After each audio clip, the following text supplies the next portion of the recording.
नमस्कार दोस्तों। आज हम पढ़ेंगे बीएससी फाइनल ईयर का टॉपिक इलेक्ट्रॉनिक्स बुक की पहली यूनिट। इलेक्ट्रॉनिक्स की प्रथम यूनिट में क्या चीज़ें हैं देखिए। सबसे पहले अपने बेसिक जो डेफिनेशंस होती हैं या जो किसी भी परिपथ में जो मूल परिभाषाएं हैं वो पढ़ेंगे। उसके बाद किरचॉफ के नियम जो आप जटिल परिपथों को हल करने के लिए ज्ञात करते हैं वो चीज़ पढ़ेंगे।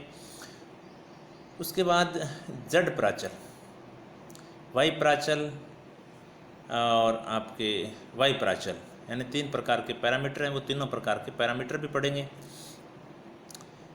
उसके बाद जो कॉम्प्लिकेटेड सर्किट हैं उनको सॉल्व करने के लिए आपके इस सिलेबस में 5 थ्योरम्स हैं, Thevenin, Norton, superposition, maximum power transfer, ये सब थ्योरम अपने पढ़ेंगे। यानी इस यूनिट में अपने क्या पढ़ना है ये सबसे पहले आपके दिमाग में होनी चाहिए। सबसे पहले अपने किसी भी परिपथ के लिए मूल बातें क्या चीज़ें होती हैं ज़रूरी, जैसे जाल क्या होता है, शाखा क्या होती है, एनर्जी सोर्स क्या होते हैं, इस प्रकार की चीज़ें अपने शुरुआत करेंगे। उसके बाद जो सेकंड पॉइंट पढ़ेंगे वो किरचॉफ के नियम पढ़ेंगे और उससे परिपथ का विश्लेषण भी करेंगे। अपने कोई जटिल परिपथ है उसका विश्लेषण भी करेंगे, साथ में मैं न्यूमेरिकल भी आपको करवाऊँगा। उसके बाद हम पढ़ेंगे आपकी प्राचल, पैरामीटर, और उन पैरामीटर में आपस में रिलेशन भी पढ़ेंगे, उनके डेफिनेशंस भी पढ़ेंगे। तो जो 3 प्रकार के पैरामीटर हैं उन तीनों प्रकार के पैरामीटर भी पढ़ेंगे। उसके बाद विभिन्न प्रकार की थ्योरम यानी 5 थ्योरम आपके सिलेबस में 5 थ्योरम पढ़ेंगे। यानी ये पहली यूनिट है। और यूनिवर्सिटी का जो पैटर्न है अपने MGUSU का, वो पैटर्न आपके बेसिकली एक नंबर के पर्सन भी आ रहे हैं, छोटे पर्सन भी आ रहे हैं, बीच वाले पर्सन भी आएंगे और बड़े पर्सन भी, जो 4 नंबर में जो बड़े पर्सन आते हैं वो भी आएंगे। तो बहुत ही ध्यानपूर्वक अपने को पढ़ना पड़ेगा, क्योंकि अगर 1 या 1.5 नंबर का कोई क्वेश्चन आता है तो उसको हल करने के लिए आपकी छोटी छोटी बातें भी आपको क्या होनी चाहिए, ध्यान में होनी चाहिए। तो इलेक्ट्रॉनिक्स की प्रथम यूनिट स्टार्ट करते हैं। तो सबसे पहला पॉइंट जो आज मैं आपको करवाऊंगा, कंटिन्यूसली आपको वीडियो मिलते रहेंगे, साथ साथ में आप नोट्स भी बना सकते हैं, क्योंकि मैं आपको मैटर भी उपलब्ध कराऊंगा और ये ग्रुप में भी शेयर करूंगा। आप भी साथ साथ पढ़ेंगे तो ज़्यादा दिक्कत नहीं आएगी। न्यूमेरिकल्स भी मैं आपको करवाता जाऊंगा साथ साथ में, जितना पॉसिबल होगा 2, 3, 4 न्यूमेरिकल जो भी होंगे वो साथ साथ में आपको करवाऊंगा। जो सबसे पहला पॉइंट है अपने, वो सबसे पहला पॉइंट अपने पढ़ेंगे इलेक्ट्रिक एनर्जी सोर्स क्या चीज़ होते हैं। सबसे पहला पॉइंट क्या है, इलेक्ट्रिक एनर्जी सोर्स क्या चीज़ है, ये चीज़ अपने को पढ़ेंगे। अब देखिए क्या चीज़ होते हैं एनर्जी सोर्स, क्या होता है। कोई भी आप सर्किट बनाएंगे, उस सर्किट में क्या करेंगे, लोड को आप क्या देंगे, शक्ति आपको देनी पड़ेगी। अगर लोड को आप शक्ति देंगे तो कोई ना कोई सोर्स चाहिए, उसी सोर्स को अपने क्या नाम दे देते हैं, विद्युत स्रोत नाम दे देते हैं। जैसे आप घरों में आपके लाइट आती है तो उसमें विद्युत स्रोत के रूप में आपके ट्रांसफार्मर मान सकते हो, आपके गांव में जो लगा हुआ ट्रांसफार्मर है, हालांकि वो सोर्स नहीं है, वो वोल्टेज को कम या ज़्यादा करता है। उसके अलावा आप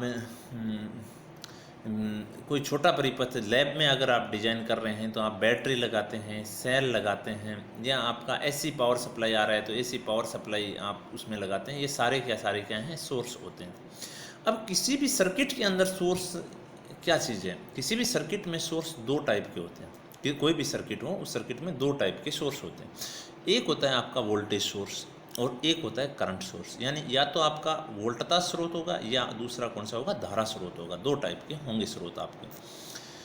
अब ये वोल्टेज स्रोत और धारा स्रोत हैं, वे व्यवहारिक रूप से एक ही चीज़ हैं, परंतु परिपथ में अलग अलग टाइप से रिप्रेजेंट किए जाते हैं। जब आप चित्र बनाएंगे तो उस डायग्राम में आपको क्या करने पड़ेंगे, अलग अलग शो करने पड़ेंगे।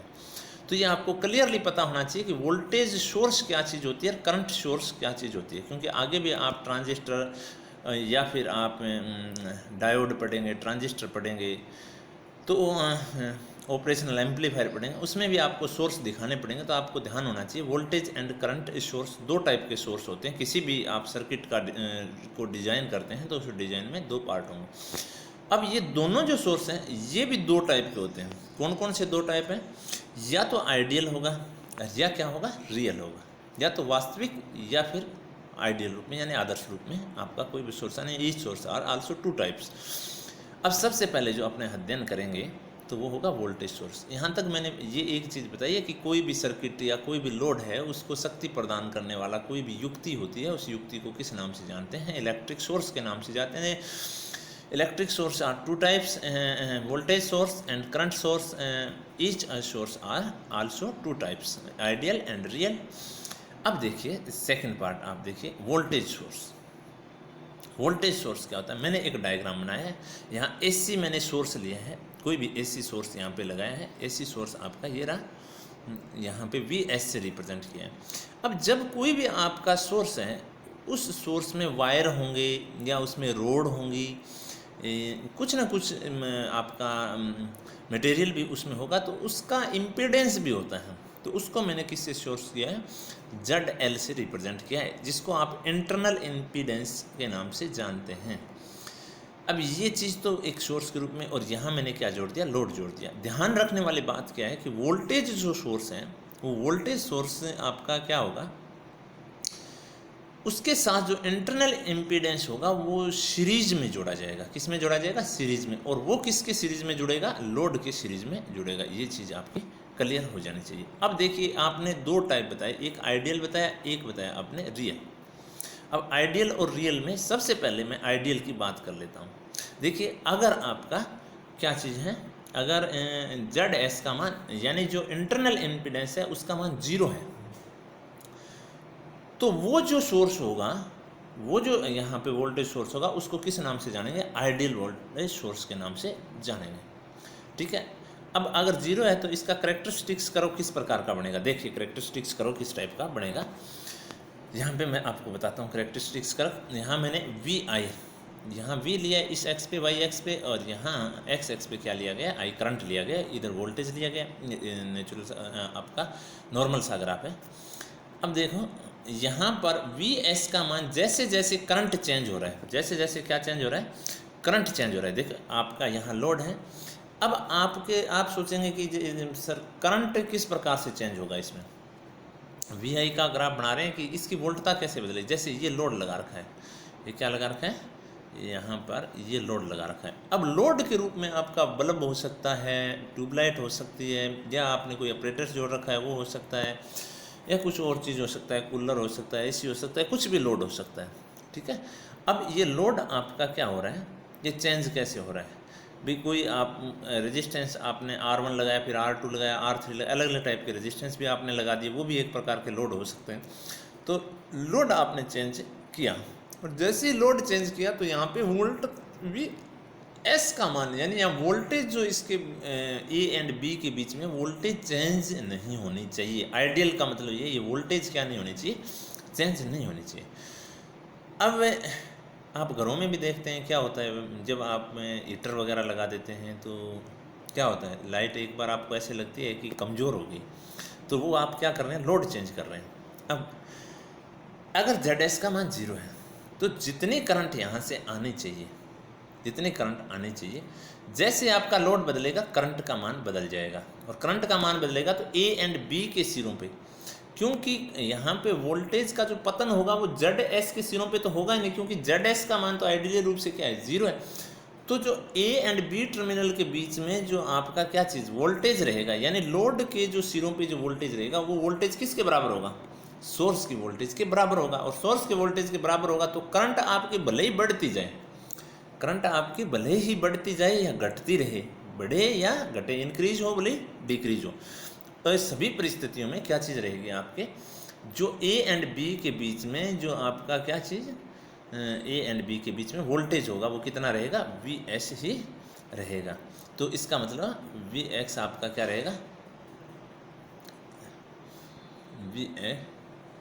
ये आपका ग्राफ बनेगा, VS आपका फिक्स रहेगा। VS किसकी वोल्टेज है? सोर्स की वोल्टेज है। अब रियली में क्या होता है? वे आपके रियल में जब ऑपरेटर्स लगाते हैं तो ऐसा व्यवहारिक रूप से संभव नहीं है कि किसी की आपके इंटरनल इम्पीडेंस क्या हो? 0, यानी कुछ ना कुछ उसका फाइनाइट वैल्यू होगी।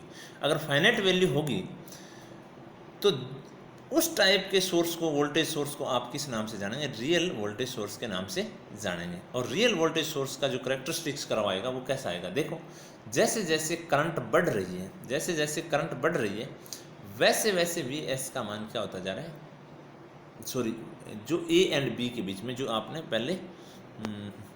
पहले वाला जो ये डायग्राम, इसी डायग्राम पे दोबारा देखिए आप क्या हो रहा है। जैसे जैसे आपकी क्या हो रही है, करंट बढ़ रही है। अब करंट कैसे बढ़ेगी, अब आप ये सोचें कि सर करंट कैसे बढ़ेगी। करंट तब बढ़ेगी जब इस लोड का मान कम करते जाएंगे, लोड का मान कम करते जाएंगे, वैसे वैसे इसमें करंट क्या होती जाएगी, कम होती। अब यहाँ पर फाइनाइट वैल्यू है इस जड की, यहाँ पे इस जड एस की क्या है, फाइनाइट वैल्यू है। अगर फाइनाइट वैल्यू है तो ये आपका वोल्टता पतन करेगा, यहाँ आपका पावर कंज्यूम होगा। कहाँ पावर कंज्यूम होगा, जड एस के सिरों पे भी होगा। अगर यहाँ पे जड एस पे कंज्यूम हो रहा है तो यहाँ पर जो करंट होगी वो जैसे ही करंट कम ज़्यादा होगी उसी अकॉर्डिंग यहाँ पे जो ये जेड एस के सिरों पे जो वोल्टेज होगा वो वोल्टेज भी क्या होगा, कम ज़्यादा होगा। अगर वो वोल्टेज कम ज़्यादा होगा तो अगर आपके यहाँ से आई करंट आ रही है, मान लेते हैं आई करंट आ रही है यहाँ से, तो यहाँ पे जो वी एल का मान मिलेगा, अब वी एल का मान मिलेगा, वो वी एल का मान क्या होगा, देखिए गौर से देखिए, वी एल का मान वी एस में से कौन खा रहा है, वी एस में से आपका कौन खा रहा है, जेड एस के सिरों पे खाया जा रहा है। तो जेड एस के सिरों पे आई करंट आ रही है तो V S minus I Z S. अब आपकी जैसे जैसे करंट बढ़ेगी तो ये वाला पार्ट आपका बढ़ता जाएगा, ये वाला पार्ट अगर बढ़ता जाएगा तो आपके वी एस तो फिक्स है, तो ये पार्ट बढ़ा तो वी एल का मान क्या हो गया, कम हो गया। तो ग्राफ क्या हो रहा है, डिके हो रहा है। आई का मान इंक्रीज होगा तो ये वैल्यूज़ क्या होगी आपकी, इंक्रीज होगी। ये वैल्यूज़ इंक्रीज होगी तो ये वी एस से क्या हो रही है, नेगेटिव हो रही है। अगर वी एस से आपके इसमें से घट रही है या नेगेटिव हो रही है तो वी एल का मान क्या होता जा रहा है, कम होता जा रहा है। तो ग्राफ में भी यही शो किया गया है, ठीक है। तो ये आपका आइडियल वोल्टेज सोर्स या आपका रियल वोल्टेज सोर्स के बारे में मैंने बताया। अब एग्जाम्पल रूप में आइडियल वोल्टेज सोर्स कहाँ होता है, कोई एक एग्जाम्पल आपका पढ़ा हुआ एग्जाम्पल मैंने लिया, जेनर डायोड। आपने जेनर डायोड पढ़ा है, जेनर डायोड या ट्रायोड जो सर्किट होते हैं उसमें जेनर डायोड यूज करते हैं। अपने अगली यूनिट में जेनर डायोड पूरा पढ़ेंगे। यहाँ पे आइडियल वोल्टेज सोर्स के रूप में ये कैसे काम करेगा ये चीज़ देखिए Zener diode regulated power supply के रूप में काम आता है। वैसे ये सोर्स नहीं है परंतु ये रिप्रेजेंट किया जाता है सर्किट में। किस प्रकार से रिप्रेजेंट किया जाता है आइडियल सोर्स के रूप में, तो यहाँ पर इसका ग्राफ देखिए और इसका डायग्राम है वो देखेंगे अपने। ये देखो जेनर डायोड मैंने लगाया। जेनर डायोड कौन से मोड में काम कर रहा है, रेगुलेटेड पावर सप्लाई के रूप में आपका रिवर्स बायस में। किस बायस में काम करेगा, रिवर्स बायस में। यहाँ मैंने रिवर्स बायस में जोड़ा गया।